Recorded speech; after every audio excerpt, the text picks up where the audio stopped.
My God! Okay, it's happening.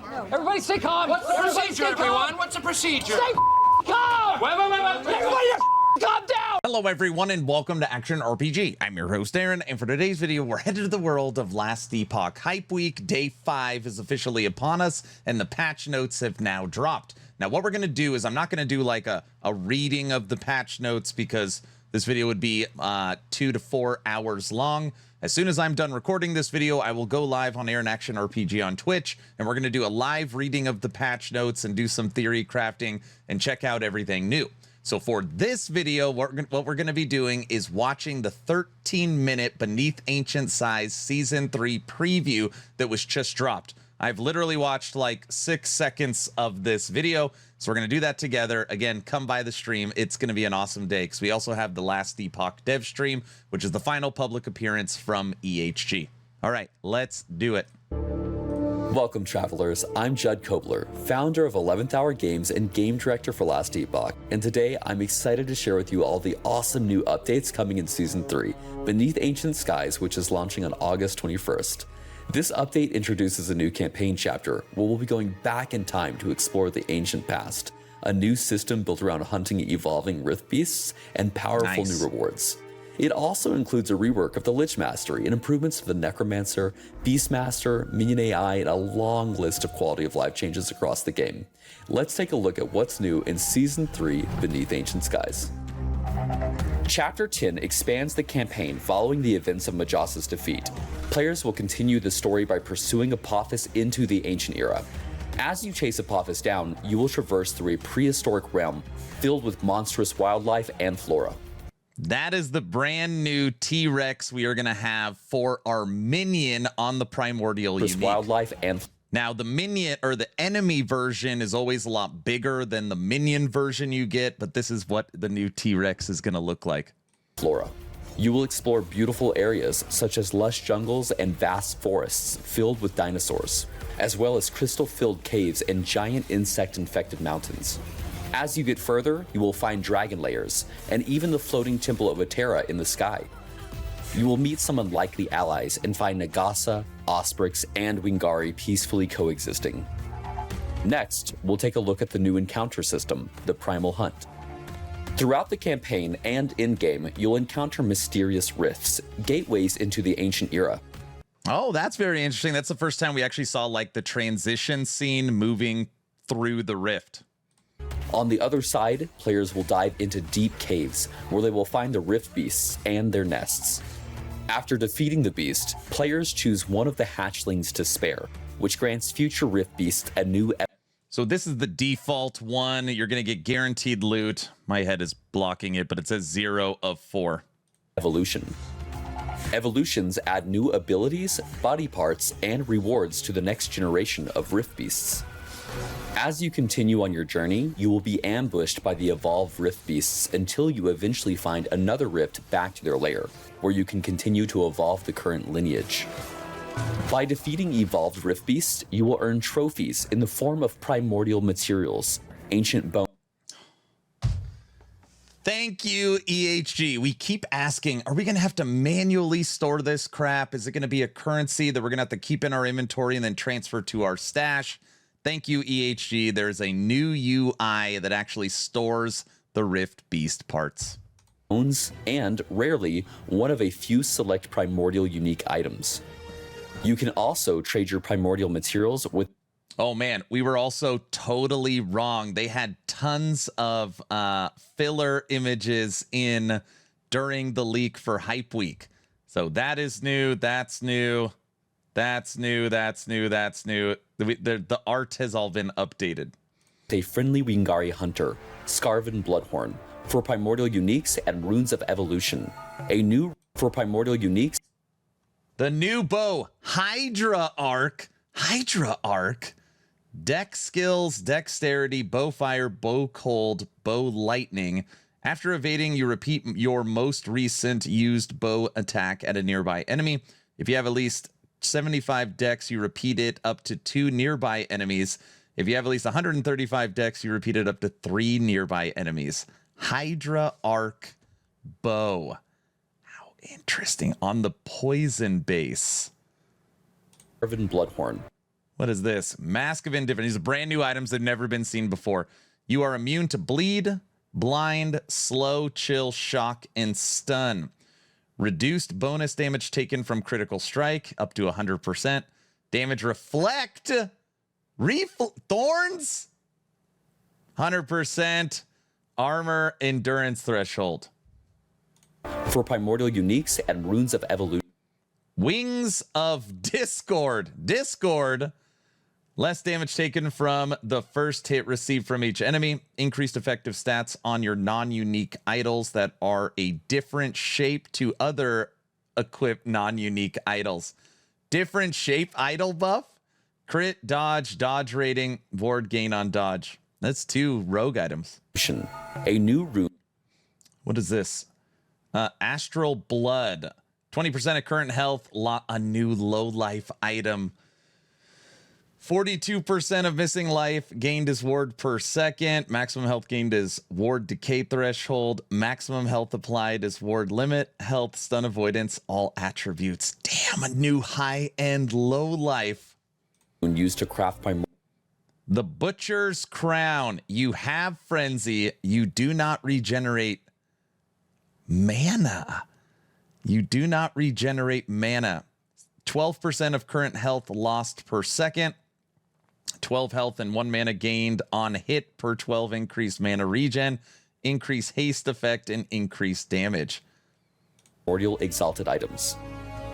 No, show me more. Primordial items are so powerful that each traveler may only have a single primordial item of either kind equipped at a time. Over 30 new uniques have been added in this patch, including 25 primordial uniques. Some highlights include Carrion of Creation, gloves which convert 6 other ailments into bleed chance. True Sight Glass, an amulet that unlocks access to a second tier of critical strikes. Blossom of Immortal Stone, an amulet that... New treasure hunt event coming, the Blossom of Immortal Stone. That converts all void, necrotic, and poison damage taken to physical damage. And Tyrant's Skull, allowing any wearer to be accompanied by a powerful T-Rex minion. There it is. Look at the T-Rex. To be accompanied by a powerful... Wow. So my feedback to EHG is like, please don't make it look like a raptor. Make sure the T-Rex is big in size. And for comparison, there's Summon Bear. Look at the T-Rex. It's bigger than a golem. T-Rex minion. These primordial uniques are very strong. EHG is wishing you good rolls and good luck hunting. However, you may be interested in primordial exalted items, which are obtained by using the Rune of Evolution. Use these on exalted items with a tier 7 affix, and it will randomly select one of the tier 7 affixes and turn it into a tier 8 affix and then seal it, freeing up an additional affix slot on the item. On top of that, you can still seal regular affixes on the item as well, which means you can have a non-unique item with up to... The UI is different. They've updated the UI. Even the way it says forging potential is different. It's very clean. 6 affixes on it. Tier 8 affixes are oftentimes twice as powerful as their tier 7 counterparts, allowing for some truly crazy items. We can't wait to see what builds the community makes with these new primordial items in hand. This patch focuses heavily on reworking the Lich and overall improvements to the Necromancer and Beastmaster masteries, as well as core improvements to how minions behave. A new behavior toggle has been added that lets you switch minions between Assassinate and Protect stances. This allows for more control over how they behave in different situations. Oh, we were totally wrong. We thought that you could switch the stances per minion. It is all minions in Protect mode or all minions in Assassinate mode. Okay. In Assassinate stance, minions attack enemies further away from you and more heavily prioritize bosses and rare enemies. In Protect stance, they stay nearer to you and prioritize attacking enemies that are close to you. Minions will now prioritize their current target more consistently and disengage less often when the player moves. Also, while in Assassinate stance, minions will have a longer leash distance before turning to follow you and will now teleport to the player if they fall too far behind. When not in combat, minions It's such a big quality of life if you like minions. It's so much better. will move towards the player's destination, not the player's current position. We've also addressed a number of ways in which minions would not be updated when equipping or unequipping items. In addition, they gain more damage and damage reduction from player levels than before. What is that cache right there? The Necromancer's passive tree has been updated with new nodes focused on durability.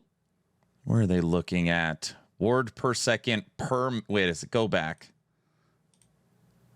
The Necromancer's Minions, minion death, mark enemies. passive tree has been updated with Ward, that's normal. new nodes focused on Ward per second per durability, minion. leech, Minion stun immunity, shared reduced bonus damage taken from critical strikes. and critical strike scaling. Your minions have additional chance to critically strike, 5 points. Minion critical strike chance, it's base crit. Several older Shared attack speed, cast nodes have speed. been removed or replaced, and new threshold bonuses have been I've seen that one. added across the tree to encourage Veins of Malice. Minions haste and frenzy duration. different types of minion. We thought maybe we were going to have more maximum skeleton mages. Dang it. Minion spell damage, minion cast speed, 1 to maximum mages. Focus builds. The skill Assemble Abomination has been reworked. The Abomination no longer decays over time. Instead, it will remember the minions that were absorbed to create it, and will devour those minions whenever it sees them, similar to the Wraithlord. In exchange, its skill tree offers power based on the minions you gave up to create it. The Abomination skill tree has been rebuilt to offer more flexibility in how you design its behavior and damage profile. For example, an Abomination that absorbs many skeleton archers can fire exceptionally powerful eternal arrows. The Lich passive tree has been overhauled with more identity-defining choices you gave up to create it. The Abomination skill tree has been rebuilt to offer more I didn't see it shoot any arrows. Hold on. flexibility in how you design its behavior and damage profile. For example, an Abomination that absorbs many skeleton archers can fire exceptionally powerful eternal arrows. The Lich passive tree has been overhauled with more identity-defining choices and greater build flexibility. Several older nodes have been replaced with new options, including mechanics for health drain, ward interactions, and dual wielding. There's also a new keystone that enables low life builds by capping your maximum survivability but unlocking conditional bonuses. We've added a new skill to the Lich's kit, Flay. This is a hybrid melee and spell ability that lets the player dash into melee range and strike with a rending attack. If enemies are killed, they erupt into a damaging spell that can hit surrounding enemies. The Flay skill tree offers a wide range of modifiers, allowing it to scale with ailments, crits, big skill tree. triggers, or even convert into a pure spell. Several other Lich skills have also been updated. Aura of Decay's damage has been improved. It can be converted to bleed or frostbite, and its tree has new options to enhance its potential as a primary damage dealing skill. Death Seal has been reworked into a low uptime defensive cooldown that makes you incredibly difficult to kill. And Rip Blood now hits all enemies in a line in front of you and has new effects in its tree to improve its single target damage potential. I saw zombies. One of the updates coming to the Merchant's Guild are new tokens designed to streamline and enhance your progression and overall trading experience. Merchant tokens remove the favor cost of a purchase, and you get a free one every time you rank up. This means that whenever you reach a new rank, you'll be able to buy an item that requires that rank, even if you wouldn't have otherwise had enough favor. Black market tokens allow you to buy and equip items that you would have otherwise needed a higher rank to purchase and use, while also removing the favor cost of the purchase, like the merchant token. There are also new changes coming to the bazaar. The UI now has better search functionality for unique, set, and legendary items, clearer labeling of priced and unpriced listings, as well as a way to quickly apply a filter based off an item in your inventory. These changes aim to improve the trading experience for all players. Price checking. Next, let's go over quality of life improvements coming in patch 1.3. Visuals and audio have been polished across the board. dozens of skills now feature improved VFX and sound design. New voice acting has been added for major NPCs in Those enemies were the new bear bees. Chapter 9 and 10, as well as updated sound sets for many enemies. Loot filter updates now let you customize ground beams and item icons per rule. Oh my gosh. Not only can we add sounds to the rules, you can also change the beam color. In addition, you'll now have the ability to select between many new, unique, easily identifiable sound effects, all making it easier to distinguish valuable drops. Stash tabs can now be cloned or moved in bulk, and stash search macros make it easier to find exact gear types or affixes. The Forge UI has been updated with clearer button placement and additional tooltips. Controller support has improved across menus and tooltips, with better navigation flow and more consistent layout behavior.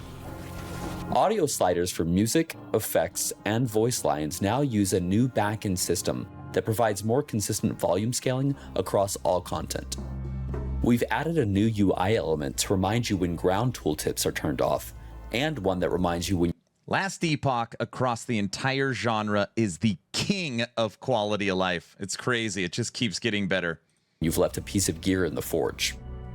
And there's new visual polish on Alt to compare overlays and item preview windows. Patch 1.3 includes hundreds of bug fixes and optimizations aimed at improving stability, gameplay, clarity, and performance. Terrain interaction and targeting logic have been adjusted to reduce cases where abilities fail to cast or hit unexpectedly. Loading times have been reduced across multiple zones, and memory usage during long play sessions has been improved. Other fixes include better detection for stuck characters when teleporting or using movement abilities, reduced screen shake intensity on certain abilities, and improved filtering options for screen effects. And we fixed several issues with skill cooldowns, minion responsiveness, and chat filters. Also launching with Season 3 are the Primal Supporter Packs, our newest set of limited time cosmetics. As always, everything here is cosmetic only, no pay for power. This is a way to support the game and unlock some really cool visuals in the process. First link in the description is my Nexus store if you want to support with supporter packs, and all purchases will go towards my subathon August 21st, so you could boost the clock while supporting me, while supporting EHG, and getting some awesome cosmetics. First link. Let's start with the Primal Traveler Pack. This pack leans into the spirit of ancient exploration, with cosmetics that feel right at home in the wilds of the ancient era. You'll get the Primal Traveler Forum Badge, a shoulder-clinging sloth named Backsloth, the Bone and Stone Primal Hatchet, and the Crow-themed Carrion Scepter. Rounding it out is Nigel, the last Epoch toucan who has arrived from his exile to the remote islands far to the east. Next is the Primal Templar Pack, which includes everything from the Traveler tier, plus a lot more. You'll get the Surian Hide Cloak, made from leather, feathers, and bone, and the Fossilized Portal, formed from the remains of an ancient dragon. There's the Primal Slicer, a jagged one-handed sword, and the full Wild Hunter's leather armor set. You'll also unlock the Primal Soul Evade effect, which leaves a spectral dragon tail trailing behind you, and the Earth Shaker footprint. T-Rex tail. We're calling it a T-Rex tail. With each step pounding the ground into golden tremors. And of course, it includes the Primal Templar Forum Badge and a bundle of Epoch points to use in the cosmetic store. The Primal Vanquishers Pack expands your options even further and includes everything from the Traveler and Templar tiers. This one takes a darker turn, think ritual magic and forgotten power. It comes from the Carrion Caster two-hand staff and complete Carrion Herald armor set, and two effect cosmetics, the Dark Pursuit Evade, which trails crimson energy behind you, and Ritual Footprints, which inscribes glowing runes into the earth. You'll get the Carrion Caster's Cape, a low-hanging back cosmetic with crow feathers and a rune-marked shield, and the Dark Ritual Portal, pulsing with ancient sacrifice. You'll also get the Vanquisher Forum Badge and more Epoch points. Finally, the Primal Legends Pack. This pack contains everything from Season 3's supporter packs and gives you even more exclusive rewards. People are calling the cat the Roomba. It's a Roomba. In addition to all the content from the Primal Vanquisher, Templar, and Traveler tiers, the Primal Legend pack contains the Marble and Gold Temple Nightwings, the Atera Portal, and the Crystal Edge Temple Authority Sword. You also unlock 2 exclusive pets, the Curious Disc Riding Temple Familiar and the Floating Sentinel, known as the Temple Attendant. And it doesn't stop there. You'll also receive the massive Temple Aegis Shield, the full Temple Knight armor set, the Whispering Wind evade effect, and the Atera's Path footprints which shimmer beneath your steps. These supporter packs are only available for a limited time and can be picked up through the in-game shop or on Steam. And as always, thank you for supporting Last Epoch. For more info on Season 3, please read the full patch notes on the forum. On behalf of the entire team at 11th Hour Games, thank you for being a part of this journey. Your feedback, support, and passion continue to shape the game and our studio. We'll see you in Atera for Season 3, Beneath Ancient Skies, on August 21st.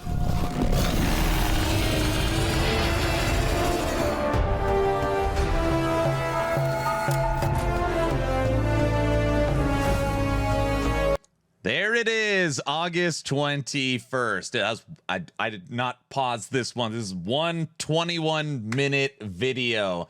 Nice job, EHG. Very nice presentation. There was so much in there I didn't know, and we still need to look through all the patch notes, all the balance, all the skill updates, do the theory crafting of builds, look at the other, I don't know, 20-ish items that we haven't seen that are brand new. Today is going to be such an exciting day. Let me know your thoughts in the comment section below. Are you hyped for Season 3? Did this video do it? Yeah, let me know your thoughts. Check out the Discord. That's where we're going to do all the game giveaways, movie nights, game nights, subathon shenanigans for August 21st, my 4th subathon. Don't forget to check out my website, actionrpg.com, that we are gearing up for Season 3. And then all of those supporter packs, first link in the description is my Nexus Soar that supports me, EHG, and the subathon event. I'm just so excited for today's stream. I'm going to get this video posted, and then within 30 minutes, I'll be live on Air and Action RPG on Twitch. I got a feeling it's going to be a long day. I'm done. Hopefully you're entertained or at least learned something. Aaron, out.